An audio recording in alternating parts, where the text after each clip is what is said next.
Olá, chegou a hora de mais um Correio TV Debate. Nosso assunto hoje é educação. Você sabia que os professores das redes públicas, estadual e municipal, têm um índice de graduação maiores até do que a rede particular? Bom, essa informação foi publicada recentemente no jornal Correio de Uberlândia e vai ser um pano de fundo aqui para a nossa discussão. A partir de agora eu converso com a secretária municipal de educação, Gersina Novaes, com o Marcelo Pereira, que é diretor da Faculdade de Educação da Universidade Federal de Uberlândia, e com o Wagner Machado, que é coordenador do Colégio Nacional, portanto, uma escola particular, e professor também, o Wagner. Eu confesso, secretária, que esse dado, né, que o Correio de Uberlândia publicou me surpreendeu, né, assim, em duas partes. Primeiro, pelo o nível de qualificação dos professores da rede pública e especificamente da rede municipal pela qual a senhora responde. E também pelo fato de ser um índice até acima das escolas particulares, né? E aí eu vou pedir primeiro para a senhora confirmar esses dados. Qual que é o índice de professores da rede pública municipal que tem algum tipo, tem uma graduação? Quando a gente está falando graduação, está falando licenciatura, alguma formação superior. Hoje esse índice está em quantos por cento? Olha, nós temos professores graduados em torno de 99%. Com especialização, 63,15%. Já tem especialização? Então, acima da graduação, uma pós-graduação, uma especialização 63%. Em temas ligados à educação, 63,15%, mestrado 3,31% e doutorado 0,24%. Então, como a gente pode observar, a rede ela tem menos que 1% com profissionais que têm apenas o médio, normal, magistério. Quer dizer, então, o nível médio, modalidade normal, 0,93%. E aí é importante destacarmos que a rede, nós trabalhamos com a formação inicial e também com a formação contínua em serviço e em rede. Então, não basta apenas a formação inicial, é preciso que a formação ela tenha também continuidade e que tenha como centro as práticas pedagógicas. É um índice realmente excelente, né? Quando você olha esses números pura e simplesmente. E aí, cabe a pergunta, por que a rede pública ainda tem uma qualidade inferior à rede privada, via de regra? Não, né, isso é óbvio que tem exceções, tanto do lado da rede pública quanto do lado da rede privada. Quer dizer, não é só porque é privada que é melhor que é pública e vice-versa. Mas, via de regra, o ensino público é considerado pior do que o ensino privado, tanto que a elite econômica coloca os filhos para estudar na rede privada. Por que essa melhor ou esse bom índice de graduação não reflete nessa qualidade, no nível que poderia refletir? Bom, em primeiro lugar, a gente precisa refletir sobre a qualidade da educação e seus resultados a partir de várias dimensões. Eu diria que a rede pública municipal de Uberlândia, ela tem resultados de excelência. Outra coisa importante, a rede pública municipal, ela acolhe todos e todas. Nós atendemos 100% de pessoas com deficiência, nós atendemos todas as pessoas que solicitam matrículas no ensino fundamental. Então, é preciso considerar que a clientela da escola pública é uma clientela que permite que todos e todas possam ter acesso às unidades de ensino fundamental ou de educação infantil ou de ensino médio. Eu diria... Você vê que é uma clientela, para usar a palavra, heterogênea. Eu diria que a rede pública municipal ela não faz pré-seleção. Matricula-se todos e todas e garante processos de inclusão. Nesse sentido, você precisa discutir de que qualidade que nós estamos falando. Nós não falamos de uma pré-seleção. Tampouco nós trabalhamos com a ideia de reduzir os resultados apenas a um determinado grupo. A título de ilustração, eu tenho uma escola no município de Uberlândia que ela tem um dos melhores índices do ponto de vista do IDEB. Então, veja bem... Você pode citar isso, Fábio? Não, eu não posso citar, porque... Só vai valorizar o positivo. Tá certo, é porque a gente não gosta muito dessa hierarquia das escolas. Por quê? O nosso propósito é garantir direitos educacionais para todos e todas. Nós queremos chegar em uma condição de que todas as escolas que pertencem à rede pública municipal de ensino tenham qualidade. O senhor está dizendo que tem uma que se destaca. Eu vou ilustrar... Vai contar o milagre, vai contar o sangue, mas... Eu vou ilustrar uma das escolas. Não? Então, veja bem, a maior parte dos alunos tem resultados de excelência. Mas veja bem, para um gestor público, ele não pode apenas se contentar com uma escola que tenha 70% de resultados de excelência. Eu preciso me preocupar com 100%. Então, a perspectiva de uma educação inclusiva, uma educação como direitos humanos, como um direito humano, eu preciso pensar que essa escola ela tem 80% de alunos com resultados de excelência. A secretária de Educação como gestora tem que se preocupar que existem ainda 20% que não atingiu a excelência. Então, no Brasil, nós somos assim, muito acostumados em fazer média aritmética.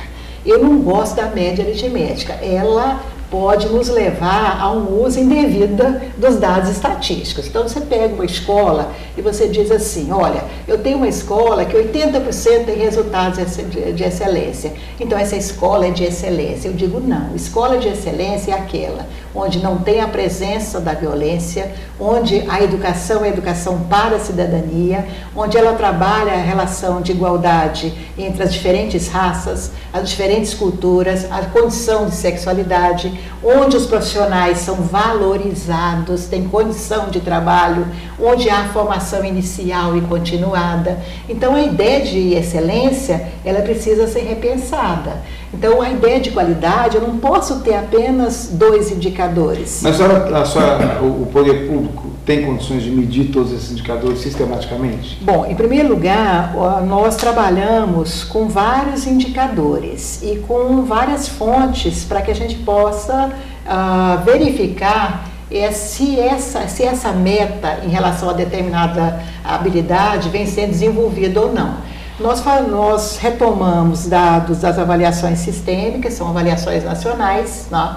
Nós também consideramos a avaliação na área de linguagem, na área de matemática, mas nós não nos preocupamos só com isso. Nós trabalhamos também com dados coletados em cada unidade escolar e não basta coletar dados, é preciso analisá-los e utilizar esses dados para elaborar a política, implementá-la e avaliá-la. Um pouco dentro dos aspectos que a professora Gersinha está destacando, primeiro um registro que a nossa região aqui do Triângulo Mineiro e Alto Paranaíba, ela é uma região que em termos de formação inicial de professores, ou seja, os professores com nível de graduação, tanto em relação a Minas Gerais, quanto no cenário nacional como um todo, ela é uma região diferenciada no que se refere positivamente, né? Talvez pela forte presença de instituições tanto públicas quanto privadas de ensino superior com cursos na área de formação de professores, chamadas licenciaturas. Então a nossa região é uma região privilegiada nesse sentido, inclusive com muitos professores com formação em nível de especialização. O acesso é facilitado, essas graduações, especializações. Então, esse é um primeiro aspecto. E que explica esse índice. Um outro aspecto que eu acho que é importante lembrar, que esse movimento de qualificação dos professores, ele resulta também do movimento histórico, tanto da sociedade brasileira em geral, quanto dos trabalhadores em educação, que foi alcançado e inscrito na Constituição Federal de 88 e na lei que organiza a educação brasileira, que é uma lei de 1996, a chamada LDB, Lei de Diretrizes e Bases da Educação Nacional, que colocou a exigência de que, para ser professor, tem que ter formação em nível superior, especialmente a partir do 6º ano. Ao colocar em lei esse pré-requisito, automaticamente as pessoas, os que já eram professores passaram a procurar isso, os que gostariam de ser já sabiam que precisavam ter. E aí nós temos aí 18 anos de existência e de aplicação dessa lei. Então você começa a ter o reflexo disso nessa configuração que foi detectada pela reportagem. E aí, foi ótimo o senhor pontuar isso, que eu acho que isso explica o índice, né? Agora, talvez o mais difícil seja a gente entender por que esse índice tão alto, quase 100%, no caso da rede municipal, de 99%, muitas vezes não reflete na questão da qualidade, ao ponto da mesma rede municipal, eu estou usando só como exemplo, que na ideia não é ficar sabatinando o secretário, ter escolas que se diferenciam umas das outras.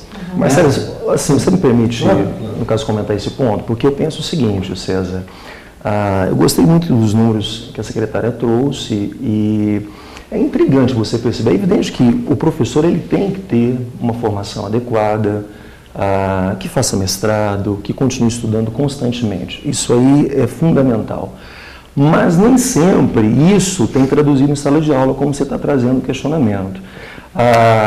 No caso da educação brasileira, como um todo, eu acho que durante muito tempo a gente tem aprendido a adquirir a informação, a reter essa informação, às vezes até conseguimos analisá-la um pouquinho, mas não conseguimos colocar isso em prática, a qualificação que eu estou recebendo lá na ponta para o aluno, isso não reflete. Isso acontece por vários motivos. Às vezes o professor, ele não experimenta, ele acredita ainda que é importante ele adquirir a teoria, mas ele não experimenta.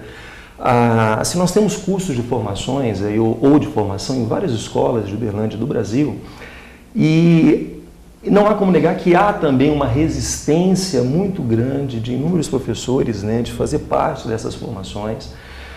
É fundamental questionarmos também até que ponto essas formações estão sendo efetivas, estão realmente observando a prática, as necessidades desses professores. Né? Então, assim, que compor um diploma. É muito importante essa qualificação do professor, mas ele tem que experimentar mais aquilo que ele ouviu na universidade, no curso de mestrado, no curso de graduação. Então ele tem acesso a algumas linhas importantes. Ele conhece Piaget, ele conhece Vygotsky, ele entende um pouquinho mais a respeito de Paulo Freire, ele sabe sobre a taxonomia de Bloom. Então, mas nem sempre ele faz uso disso em sala de aula. Então, o que acontece? É como o aluno que nós temos hoje em sala de aula. Então, ele vai para a escola, até adquire aquele conhecimento, mas ele fica muito na parte teórica, ele não faz uso da praxis, né? Ele não pega aquela informação que ele teve e utiliza no dia a dia em forma de conhecimento para resolver as situações problemas. O desafio maior, então, agora, já que essa graduação, por esses motivos que o senhor falou, ela já é fato, é muito mais como engajar essa pessoa, como fazer essa diferenciação. A conversa começando a ficar boa, mas eu tenho que chamar um intervalo para, na sequência, a gente continuar discutindo por que esse índice tão bom, tão alto de especialização dos professores, às vezes, ou muitas vezes, não reflete na prática. Depois do intervalo. Já pensou se existisse um site aqui, bem perto de você e do seu negócio, que tivesse mais de 3,5 milhões de visualizações de páginas e 800 mil visitas no mês para você investir sua marca? Pois é, esse site já existe. O Correio Online é o portal de conteúdo mais acessado da região e agora está ainda melhor e mais completo com novos conteúdos e editoriais. Além disso, no novo Correio Online, seu anúncio tem resultado comprovado e a garantia da visibilidade da sua marca por um público inteligente. Agora, é possível mensurar os resultados da audiência do seu anúncio através do Ad Server. Desenvolver links patrocinados com imagens, criar banners relacionados a conteúdos específicos e muito mais. Não perca tempo, invista a sua marca no maior site de conteúdo da região. Invista no novo Correio Online. Acesse correiodeuberlandia.com.br, confira as novidades e anuncie. O Wagner estava falando dessa coisa, professor, de que muitas vezes a pessoa tem a formação, tem a teoria, mas acaba não colocando na prática, né? Aí o senhor, na qualidade de diretor da Faculdade de Educação da Universidade Federal de Uberlândia, ou seja, a principal instituição da nossa região que tem a responsabilidade de formar esses professores, pode dizer por que isso muitas vezes não acontece. Eu acho que o Wagner destacou um aspecto importante no sentido do diálogo entre os espaços formativos e o contexto da escola e as demandas colocadas. Exatamente, né? Mas a gente precisa apreender essa relação não apenas como uma relação de aqui nas instituições formadoras, universidades, faculdades, eu tenho a teoria e na escola eu tenho a prática. E aí eu preciso de ter uma teoria que responda às questões da prática. A teoria ela tem que ser mais do que resposta. Ela tem que, ao lado de produzir respostas, ser capaz de instrumentalizar o professor para que ele possa pensar-se enquanto profissional da educação e pensar a escola enquanto espaço formativo também. Então, essa é uma dimensão que, a meu ver, é pouco destacada nas experiências de formação. Muitas vezes, nas experiências de formação, seja em nível de graduação, em nível de pós-graduação, é muito vista essa relação de eu vou ter aqui a teoria para depois aplicá-la na prática.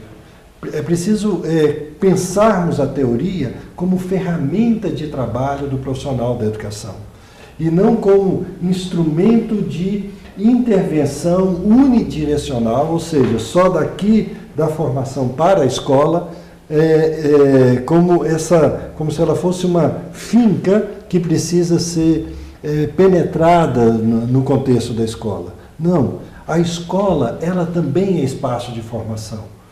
E o principal momento formativo é quando, no contexto da escola, no contexto de uma rede de ensino, de um sistema de ensino, seja público ou privado, seja oportunizado dinâmicas, processos, práticas de reflexão da experiência vivenciada.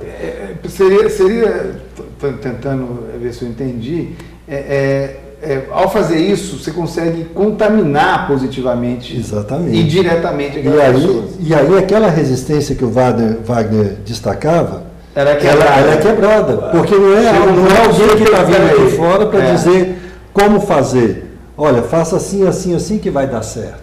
Mas isso é uma gestão, né, professora? Assim. Eu penso que é muito importante a gente reconhecer a necessidade de articular a graduação com a educação básica. É preciso aproximar a formação do cotidiano das escolas. Nesse sentido, a formação nessa linha. Nesse sentido, a formação inicial, ela não pode separar a teoria da prática. Há que se ter uma unicidade entre teoria e prática.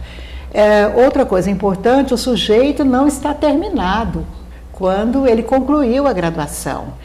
A escola, tal como o professor Marcelo disse, nenhum profissional.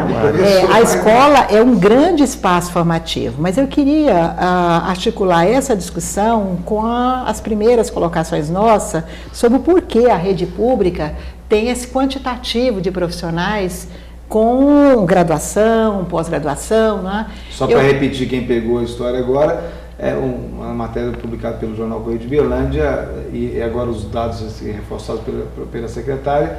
Na rede pública municipal, 99% dos professores têm graduação, né? E aí o professor estava explicando antes também que um dos motivos é porque isso também é um pré-requisito legal, né? Uhum. Mas eu só queria... Então a LDB, né, e toda a legislação aí relacionada com a educação, ela vai dizer que o mínimo para se ministrar a aula nas séries iniciais, né, do ensino fundamental e na educação infantil é o magistério médio, né? Mas por que nós temos na rede só 45 profissionais que têm ainda ensino médio, modalidade normal? Primeiro, eu acho que o professor Marcelo, ele demonstrou, uma história de luta no campo da profissionalização, né, desse grupo que atua na educação, mas então tem uma base legal, tem a luta aí por melhoria na qualidade, e um dos fatores da qualidade é a formação eu diria, a formação dos profissionais da educação. Mas eu diria também que, veja bem, na medida que você avança no campo da educação e você compreende a importância da formação inicial e contínua para a qualidade da educação, você também tem que organizar a carreira dos profissionais da educação valorizando esse item. Então, por exemplo, no plano de carreira dos profissionais da educação, no município de Uberlândia, nós temos, ele é contratado 24 horas aulas, 16 horas na sala de aula, 8 horas aula para a formação na escola, no centro de formação, na universidade. Ele é remunerado para continuar a sua formação. Por que eu quero destacar isso? Porque sem valorização dos profissionais, nós não podemos falar de qualidade da educação. Então, a qualidade da educação, ela tem vários fatores, faz com que ela possa ser desenvolvida ou não. Formação é uma, mas valorização das carreiras também. Como eu disse, Uberlândia tem 24 horas aula, 16 horas em sala de aula, 8 horas tem um módulo na escola, nós temos semanalmente 133 minutos para que o profissional da educação discuta sobre as suas práticas e os fundamentos dessas práticas e reorganize o seu fazer da escola. E isso é pago pelo município. E de forma sistemática. Sistemática. E aí, vamos dando crédito para... Outra coisa é o concurso, o edital. O edital, por exemplo, nós poderíamos exigir só modalidade normal para séries iniciais, no ensino fundamental e educação infantil. Não, nós exigimos, no mínimo, graduação. Então, eu estou dizendo de um plano de carreira, não é, que valoriza a formação inicial e valoriza também a formação continuada. Você queria eu queria insistir, porque aí dando crédito até para a rede municipal, que somado a isso tudo que a senhora falou, ainda tem a questão do plano de cargos e carreiras que o município aprovou, quer dizer, isso tudo ajuda da segurança para o professor. Mas eu queria insistir ainda um pouco para a gente tentar entender por que mesmo assim, as escolas particulares ainda são consideradas, via de regra, não todas, ainda de melhor qualidade, e por que ainda as escolas, mesmo na rede pública municipal, que tem na mesma escola, tem lá esse professor que tem 24 horas 24 horas aula, mas 16 dentro da sala e 8 de formação, e mesmo assim tem escola que é melhor do que outra. Bom, aí eu tenho que fazer uma pergunta, já vou passar para vocês. Primeiro, é preciso você perguntar quem são os alunos das escolas públicas. É isso que eu quero chegar. Quais são as condições... Quais são as condições de compromisso do Estado em relação aos direitos educacionais? Então, veja bem, tem diferença. Se você... Mas não estou falando da mesma rede, secretária, né? Não. Estou dizendo assim, primeiro, os alunos da rede... Não estou comparando particular com... Eu vou colocar para você. Olha, quando você olha, nós temos hoje em Uberlândia 117 unidades escolares. No total, 132, porque nós temos anexos. Mas essa escola, os alunos não são os mesmos. Eles, primeiro, as escolas... São os alunos? Não. Estou dizendo o seguinte. Primeiro, nós temos escolas em diferentes espaços da cidade. E esses alunos, eles chegam com diferentes experiências. Né? E ao relacionar a experiência desse aluno, a condição de vida desses alunos e o processo educacional aliado à tarefa de matricular todos e garantir o acesso à permanência para todos. Ok. Só para trazer alguns dados, Wagner, que eu acho que é importante. Depois você já que é o seguinte, quando a gente faz essa relação entre escola pública e escola privada, no caso da rede pública e rede privada, no caso da educação básica, estou falando de educação básica, pegando aí, vamos pegar o ensino fundamental que vai do primeiro ao nono ano. Talvez a população brasileira, e mesmo nós aqui em Uberlândia, não tenhamos ideia do que significa a taxa de atendimento dessa população em termos nacionais, e isso se reproduz em Brasília, em Uberlândia. O ensino fundamental no Brasil cerca de 87% das crianças em idade escolar são atendidos pela rede pública. Isso. A rede privada é responsável por atender 13%. O que você está dizendo é o seguinte, na rede particular há uma seleção natural. Eu disse. É a elite que está lá. Não, tudo bem. Agora, ao lado disso, deixa eu só eu não vou nem comparar. A proposta é comparar. Mas eu acho que é importante trazer um outro dado também. O público com o público. Isso. E eu acho que a gente precisa comparar o privado com o privado. Isso. Sim, também. Porque qual é a questão? Quando nós falamos em rede privada, a primeira imagem, a primeira representação que vem são aquelas instituições ou sistemas de ensino de referência. Então você tem nacional, você tem, poderíamos citar outros, né? Vários, né? Inúmeros. A gente deve ter em torno de pelo menos uns 5 a 7 escolas de mais alto nível. Quando você desce daquilo, o nível cai muito. É isso que a gente precisa olhar. Assim, só para trazer alguns questionamentos, como eu trabalho com foco numa determinada disciplina na escola, eu tenho a impressão seguinte, eu acho que a gente acaba se perdendo um pouco nessa discussão, porque a gente está falando de qualidade de ensino. É evidente que a gente vai ficar aqui comparando simplesmente ensino público, aí defende o ensino privado. Eu tenho a impressão seguinte, eu acho que a gente não é comparável. Assim, eu tenho a impressão que a gente a gente acabou tangenciando um pouquinho o tema central, porque na minha visão, a qualidade da educação, independentemente se eu estou na rede pública ou no setor privado, é fundamental que nós tenhamos um professor muito bem preparado.